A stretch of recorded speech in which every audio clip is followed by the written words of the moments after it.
I'm Christy Hemingway, host of Ed Curation, a part of the Education Podcast Network, just like the show you're listening to now. Shows on the network are individually owned, and opinions expressed may not reflect others. Find other interesting education podcasts at edupodcastnetwork.com.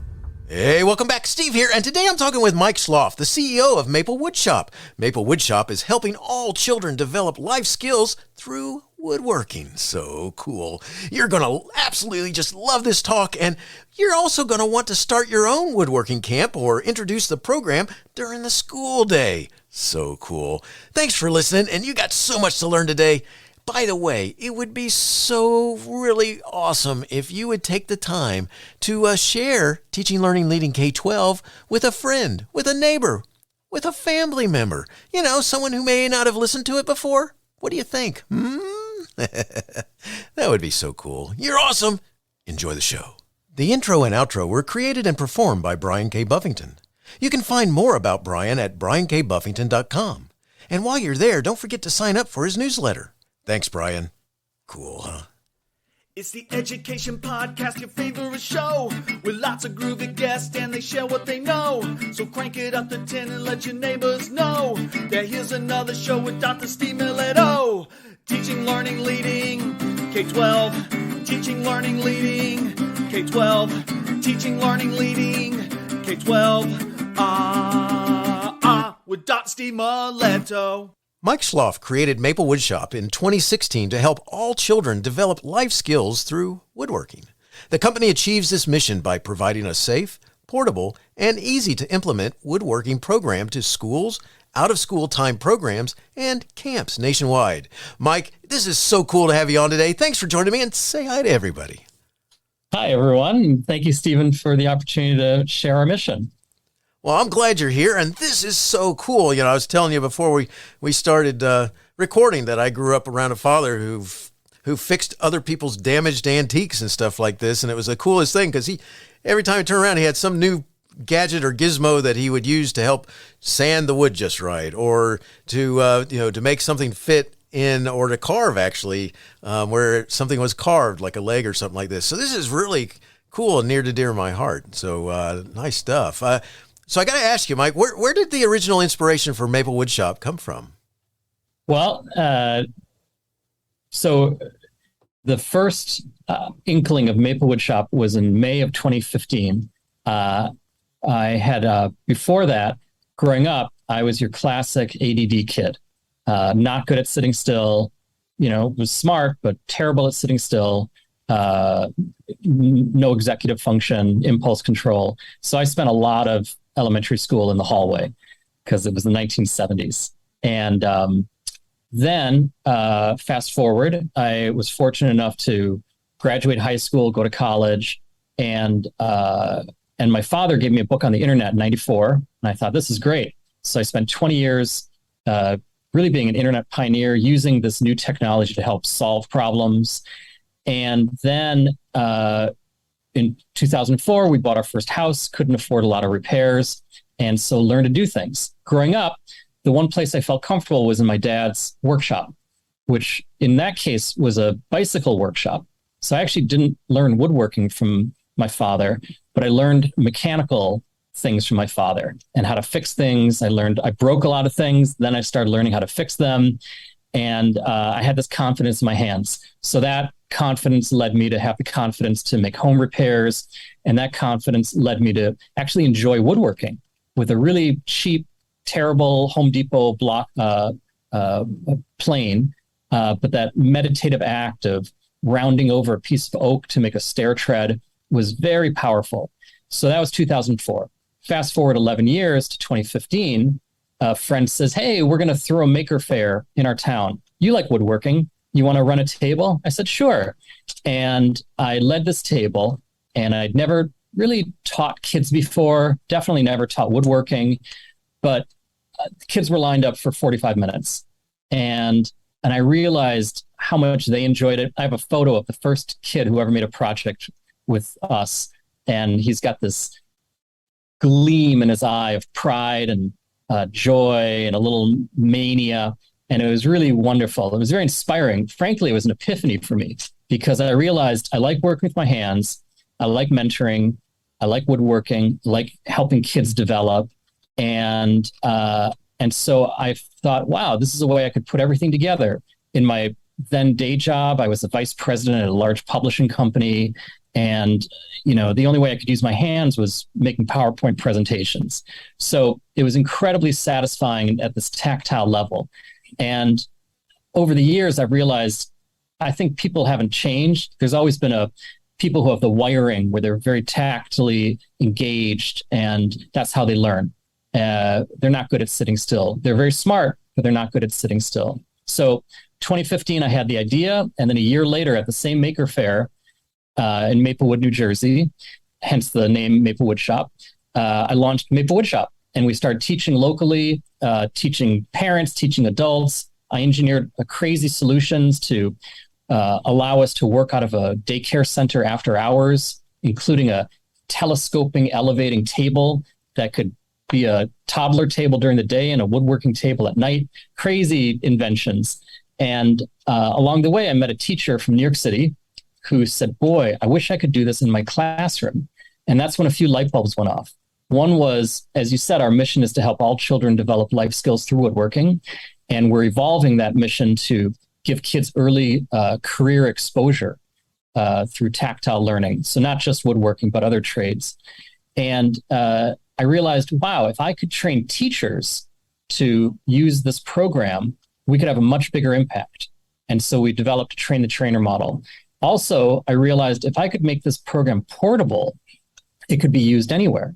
That was the big problems with woodworking, or it's too expensive, takes too much room, and it's too dangerous. So we basically solved for that by only using hand tools, no power tools, only hand-powered tools.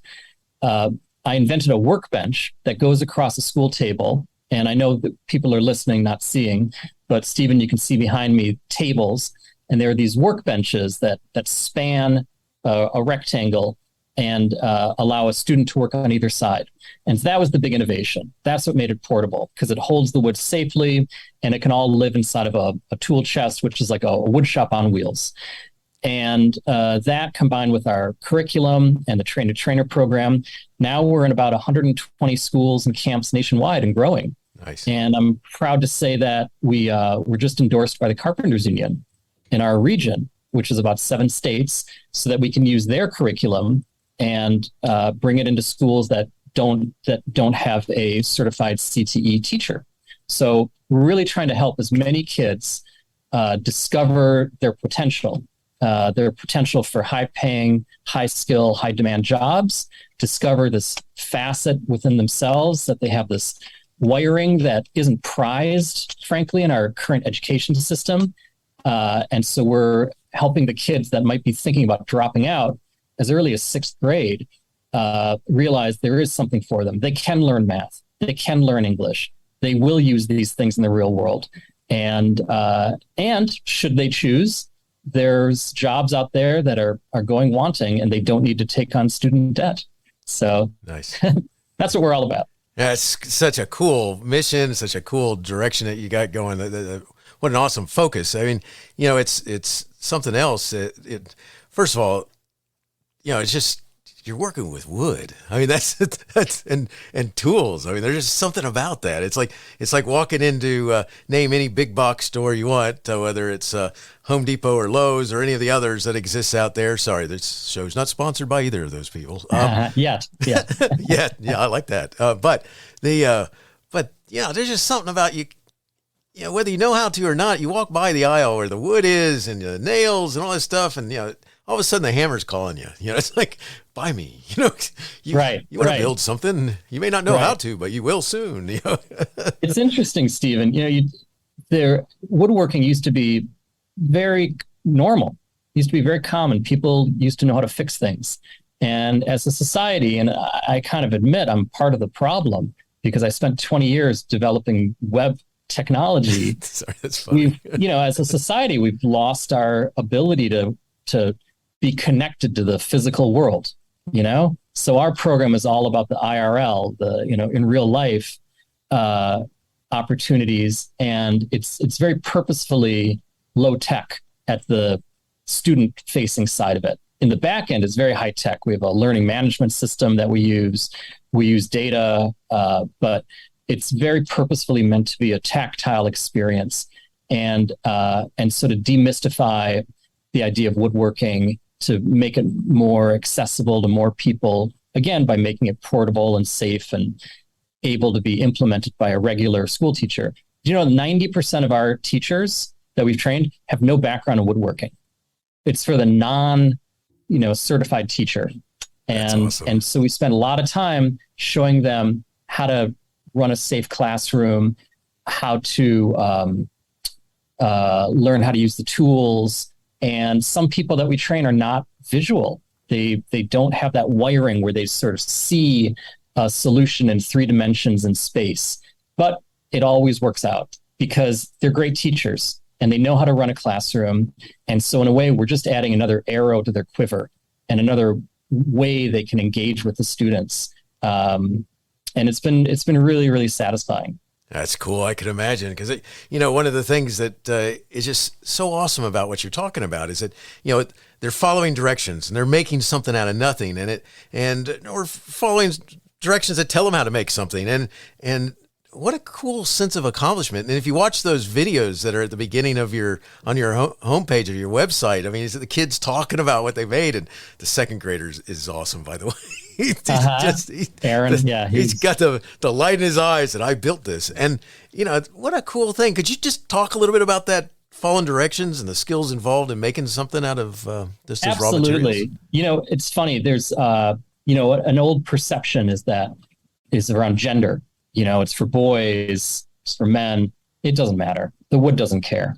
If anything, girls often have more executive function. They're better at following instructions. But even still, it's not about, being regimented. Like where we start is we spend a lot of time developing emotional intelligence, helping kids understand how to work with others, how to ask for help, how to offer help, how to be mindful of their environment, how to be safe. So we talk about getting their heads right. And it's really about that emotional intelligence and being self-aware and working as a team. Then we show how to use the tools right. And then we use our workbenches, which make it safe. Then we move on to skill builders. So they're projects that are really about learning a skill, but they walk away with something. For example, we have a project we call string art. And it's taking a small 1x6 by 5.5 inch long piece of wood and drawing something on it, say your first initial. And so that would be S. So it'd be a big S on that piece of wood. And so they're learning how to use space and spatial adjustment. So I've seen kids that, even though it's 5.5 inches by 5.5, the letter is 1 inch tall. And so helping them understand that. Then using a hammer and nails to hammer a nail every inch or so along the outline of that letter. And so they're really just learning how to use a hammer and how to operate in a cohort of people using tools. Then we move on to other skill builders. And eventually we move on to projects that have an order of operation. And yes, there is a wrong way to build it. And we have another rule that says something will go wrong. How you deal with it is what matters. Teaching that resiliency. And so we welcome all those mistakes as learning opportunities. And further, the best part in my mind is when you get to understand the tools and understand a little bit about joinery.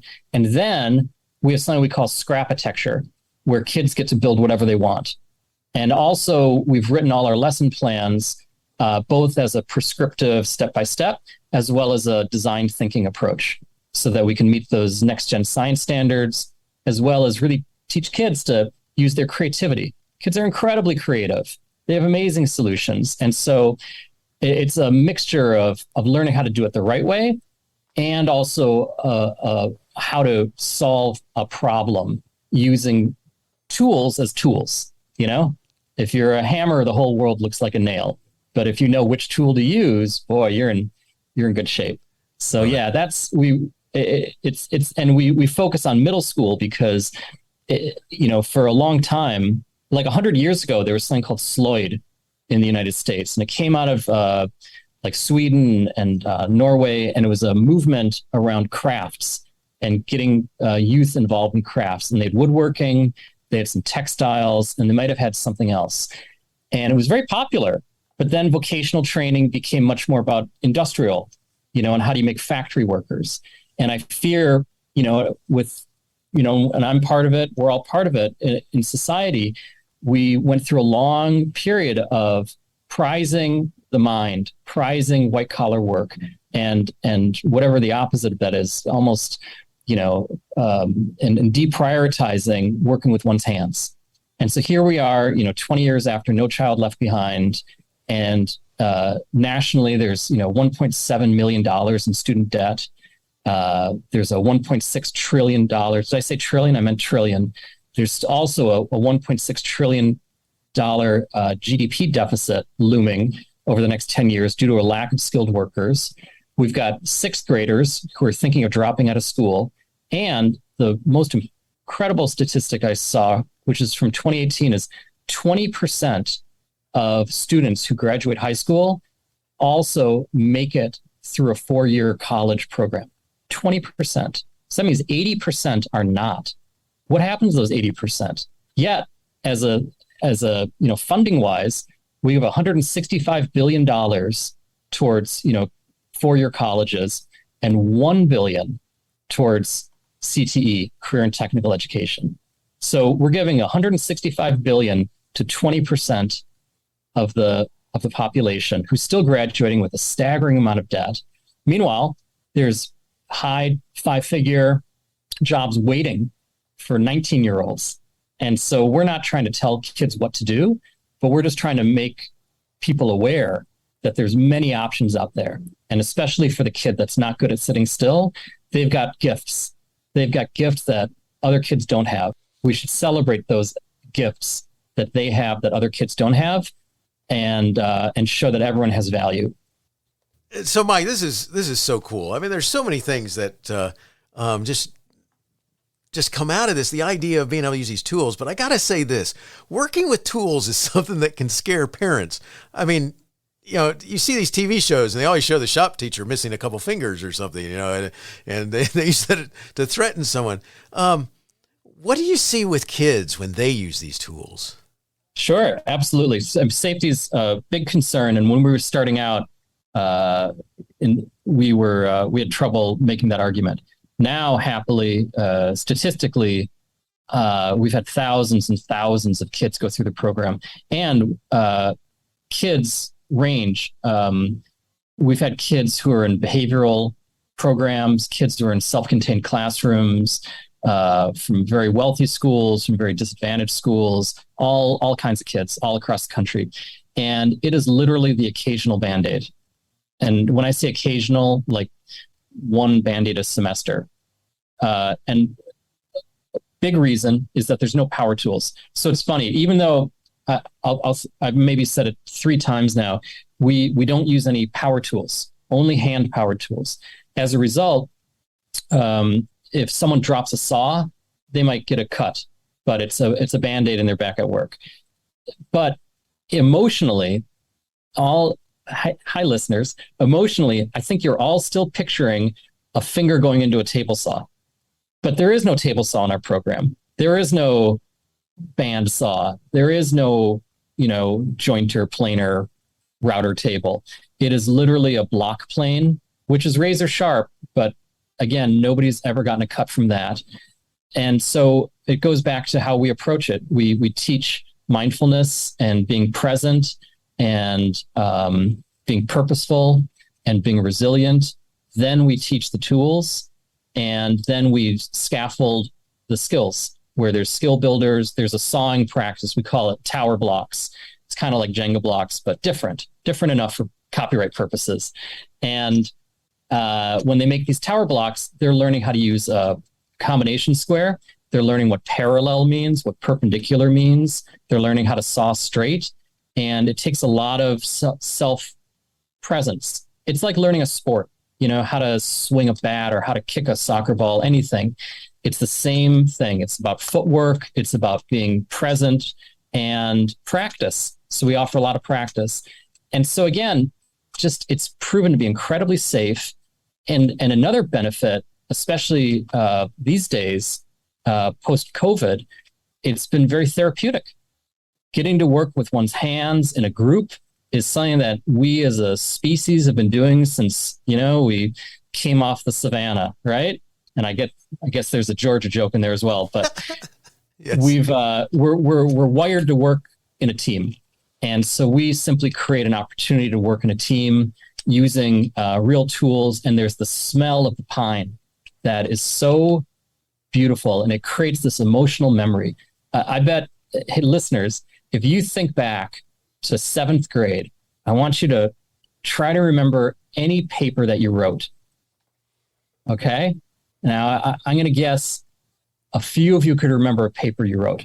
Now, for those of you who took shop class back then, I bet you can remember 3 things at least. One is the teacher.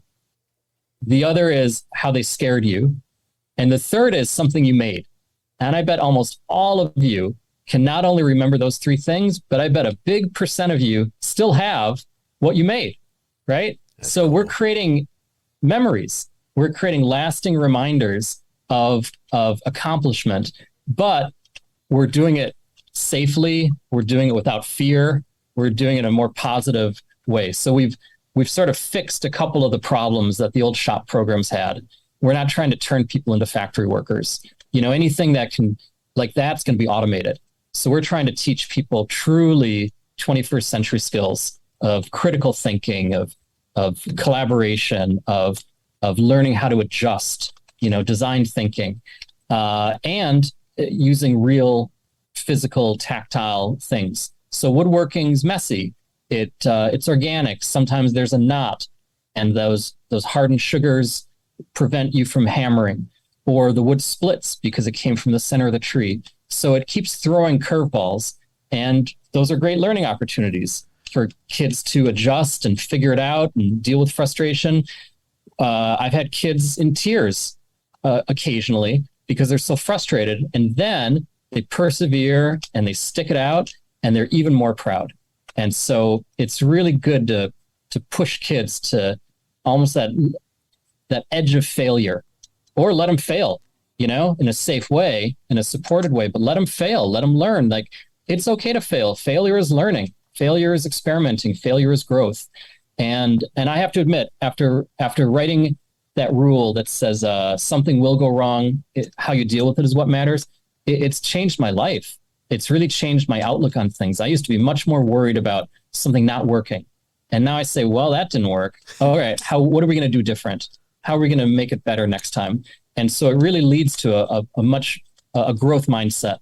And so it's funny, shop class has all these kind of secret meanings, secret learnings that we might not have appreciated. Again, because there was that one teacher missing half a finger who was scaring us. And so we shut down.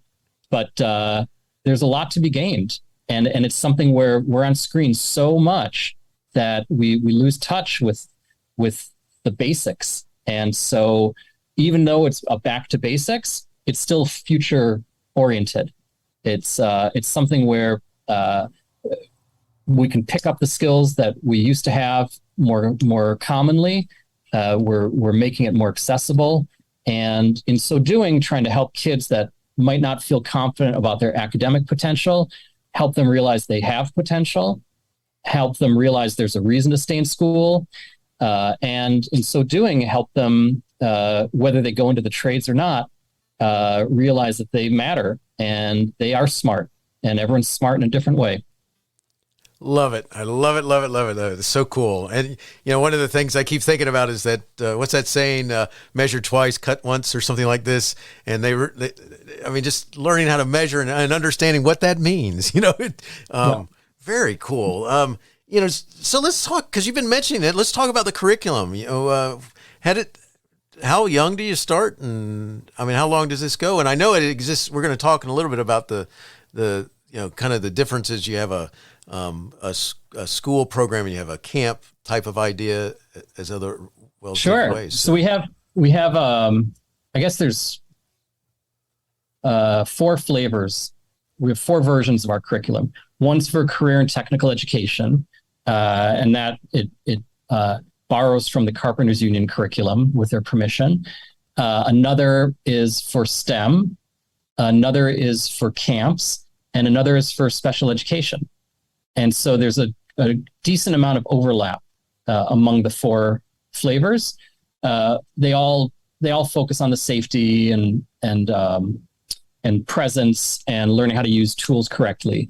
But the STEM program, for example, is much more focused on meeting NGSS, Next Gen Science Standards, and is a greater focus on incorporating high and low technology. So, for example, we had one customer up in New Jersey who used a 3D printer. So they said, okay, we've got these, we're in a suburb, it's sort of almost semi-rural. We got a problem with some of these roads where it's unsafe to cross. So students, what should we do? Well, okay, we're going to develop flags that people can use that are, reflective, and they can cross the road. Okay, cool. Where are we going to store them? Oh, so then they developed holders, boxes with lids with holes cut in them to hold the flags. And then they modeled that in 3D software, but then they built it using our hand tools. And so it was a very design thinking approach and incorporating the high and low technology. The CTE, there's other tools, framing square, bevel gauge, carpenter, a speed square. And so they're really learning skills and getting exposure to what working as a carpenter could be. We're about to add mill writing and pile driving so they can get some more exposure into gears. And around here, offshore wind is a huge industry and growing. So we're focused on that as well. Then with the camps, it's really about personal growth and having this aspirational arc of starting with a young child. Oh, and your question was how young? It can be as young as first grade. So we have a number of elementary school programs running, the majority in the middle schools and some in the high schools. And again, the focus is schools that don't have a CTE program and regret getting rid of it. And this way they can afford it. And it's like a rounding error if you consider this versus building a building. And the other building that used to be the shop room is now a computer lab or something else, right? Then the camps are focused on development. So again, it's about what are fun projects that fit into our time frame, that progressively get more challenging so kids can develop. And then the final version is the special education. And there it's much more about building skill fluency. So building up one skill, a second skill, a third skill, and I mean very discrete skills. Like, does this screwdriver match the screw head? Does this bolt match this nut? And then putting those skills together so that we build up larger routines. And for example, the goal is to be able to assemble and disassemble an IKEA cabinet. So we recreated an IKEA style cabinet, but we made out of incredibly durable materials so that it could be torn apart and rebuilt 100 times. So those are the 4 flavors, CTE, STEM, camps, and special ed. And another kind of hidden facet of the curriculum is the peer mentoring. So from a charter school in downtown Brooklyn, New York, a teacher shared with us that she would elect a table ambassador. In our program, there's 4 students to a table. And invariably, one of those students is pacing ahead. And then they go up to the teacher afterwards and they say, I'm done. And now the teacher has to figure out, how do I help this kid who's working ahead when I've got the other 15 kids who are not there yet? So this teacher had the great idea of making that student who's pacing ahead the table ambassador or table captain. And their job was now to help the other students at the table. And so suddenly this kid, this 3rd grader, who was known for, impulse control, not being good at sitting still, the pattern, but you put a tool in their hand and they're shining and they're finally getting positive attention in a classroom. And it was brilliant. The kid who would have otherwise, and all you listeners can imagine, would become a distraction and horse around, get negative attention. Now they're getting positive attention and they're bringing along all the other kids. And so the idea of now we train on that is the same way that you teachers already, have, which kids to pair with which kids and put in the same group, but that someone's in charge of the group. And so it's the same concept, just at a table doing woodworking. That's been really amazing to see, to give kids that sense of responsibility. And interestingly, the more quote unquote troubled the kid is, the more we see when you put a tool in their hands and trust them with the tool, again, after the safety training, et cetera, they rise to the challenge. And we also have rules around, kind of zero tolerance towards horsing around, but it's incredible. The teachers who implement this, they've got the classroom management skills, and we're simply providing another way to apply them.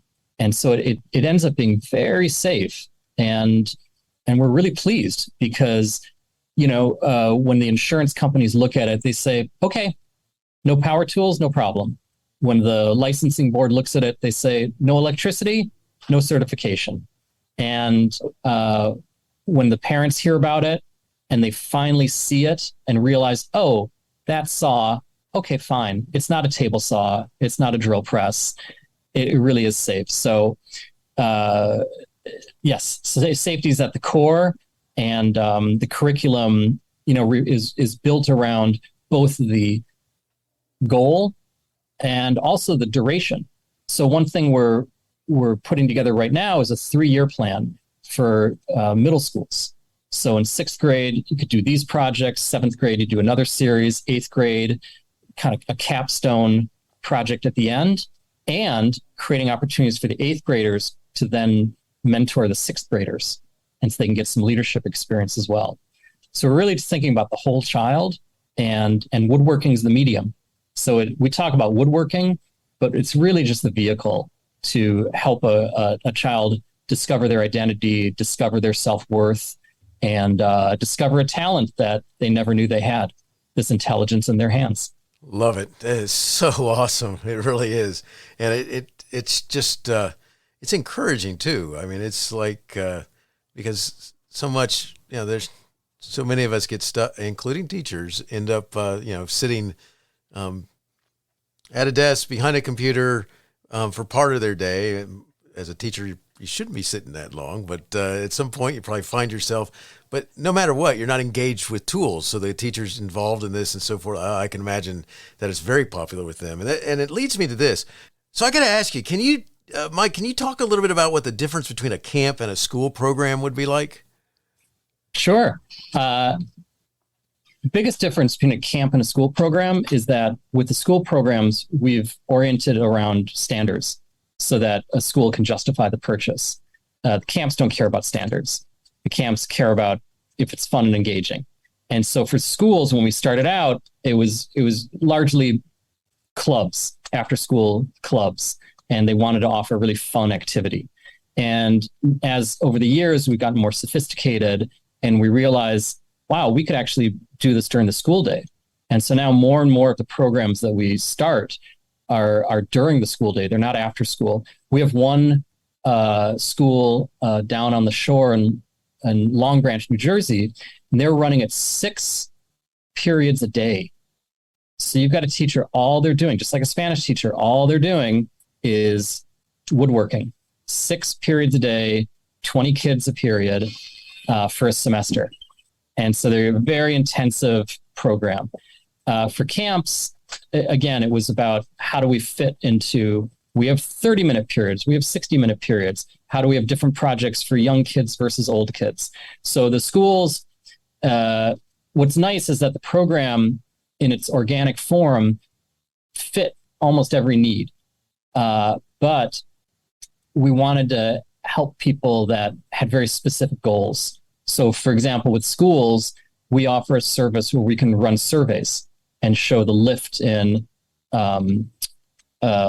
developmental skills, math skills. And we have one school so far that is going to track which days they offer woodworking and which days they won't. And they're going to measure attendance and behavioral issues. So we can be much more targeted with our school programs in terms of what's the problem the school's trying to solve for, and then how can we act as a part of that solution. Whereas camps, you know what? If it's fun and it fits on the bus going home, then that's a win. Love it. That's so cool. And I've heard you touch on this just a little bit, but one of the things that your program seems to fit nicely with STEAM, and no matter what those initiatives look like in those schools. I mean, can you talk just a little bit about how you fit well with the STEM type of programs in the schools? Sure. So regarding STEAM and STEM in schools, we joke that woodworking was the original STEM project. People, again, mental image. People, when they think STEM, they think 3D printers, they think, robots, etc. But we focus on what are the engineering skills? How do you take a drawing, and whether it's a 3D rendering or it's on paper, and then how do you envision that in 3 dimensions? How do you go through that design process where you might be prototyping it with cardboard or construction paper? And then how do you think about it in terms of real materials? When wood, this organic wood that splits and cracks and doesn't quite work the way you want, it has a grain. I learned recently that medical schools used to use wood because it mimics bone. I didn't realize bone has grain as well, a grain direction. And That's so it's a real world material. And I've also learned from architects, a lot of architects graduate these days and understand how to design something, but they have no idea about the physical properties and what is possible. And it's meant to be liberating. You can design more interesting things if you understand how your materials work. So we're teaching material science, we're teaching design thinking, we're teaching an iterative approach towards problem solving and reflection. We're even teaching how to present one's findings. We're teaching how to work in a group. So when, dear listeners, when you think about this, I'd love to know what we're missing. But I hope that you're thinking, this is something that it meets what we're trying to do with our STEM program. And again, there's that smell. There's that aroma of pine that is really powerful and beautiful, and it's just something different. And a big difference is that with many of our projects, they're make and take. So the student will make it, take it home, and they have it. We also have a number of projects where it's a make and give, where it could be a flower planter and they can donate it to the school. You can have fundraisers, or it's a bench that could live at the school or the camp. And so it can be something where there's a real community aspect as well. So we're not, one or the other. I think, trust me, I think high skill, understanding technology, understanding data, understanding computers is incredibly important. That is an essential life skill. At the same time, understanding how things work mechanically is another essential life skill. And why choose? Why not have both?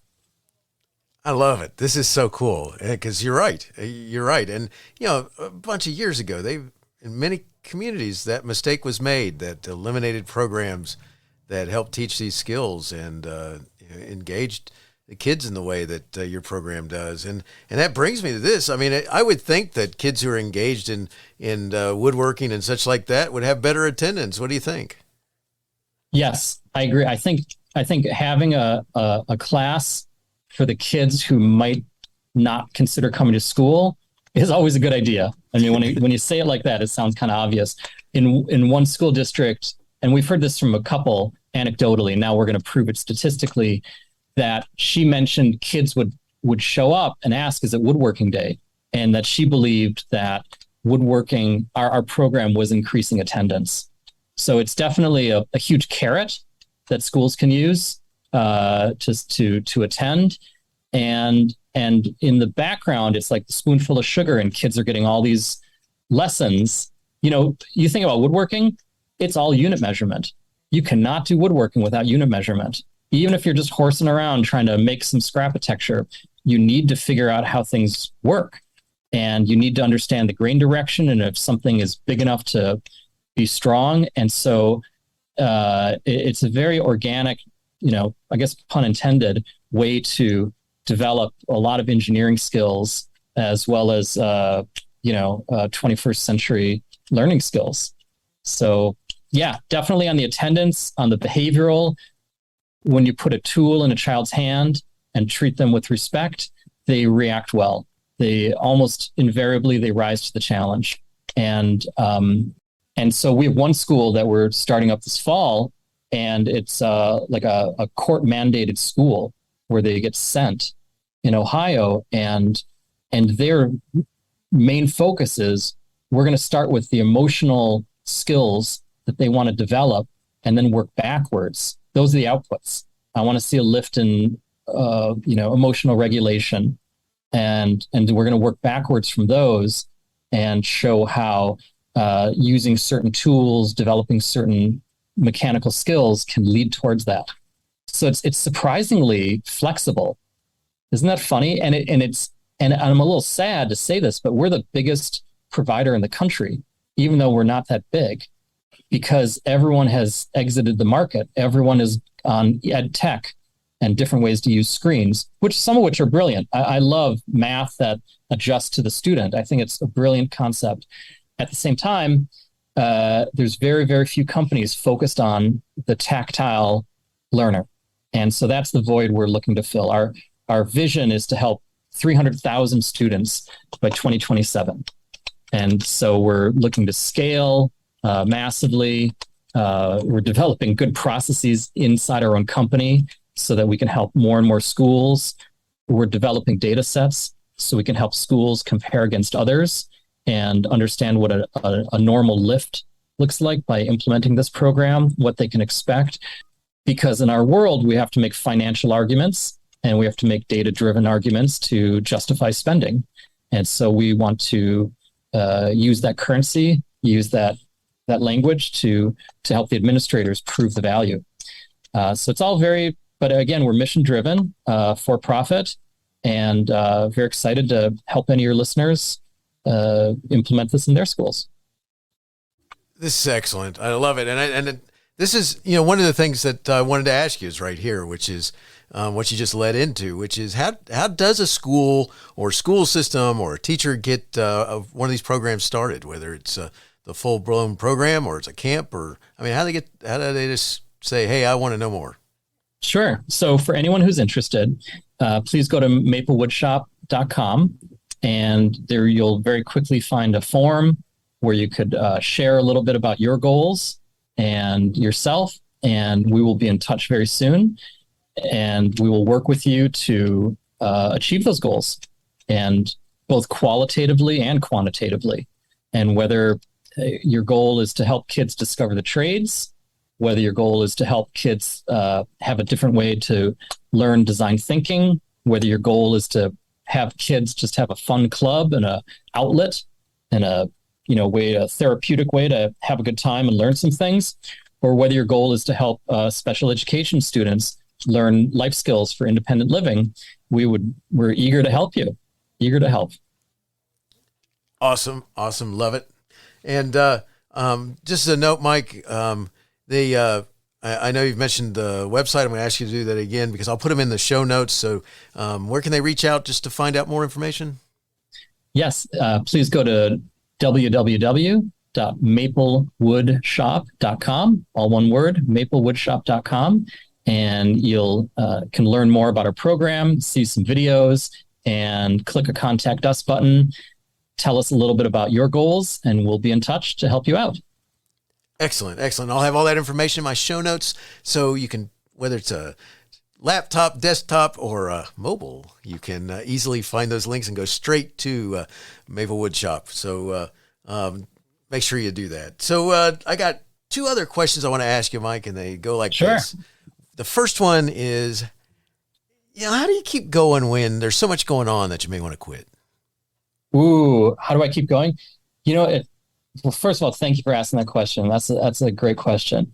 I think what keeps me going is I used to worry a lot more about me, and now I think a lot more about how are we going to help 300,000 kids in the next 5 years? That's a big number. That sure is. And so it helps me get over myself.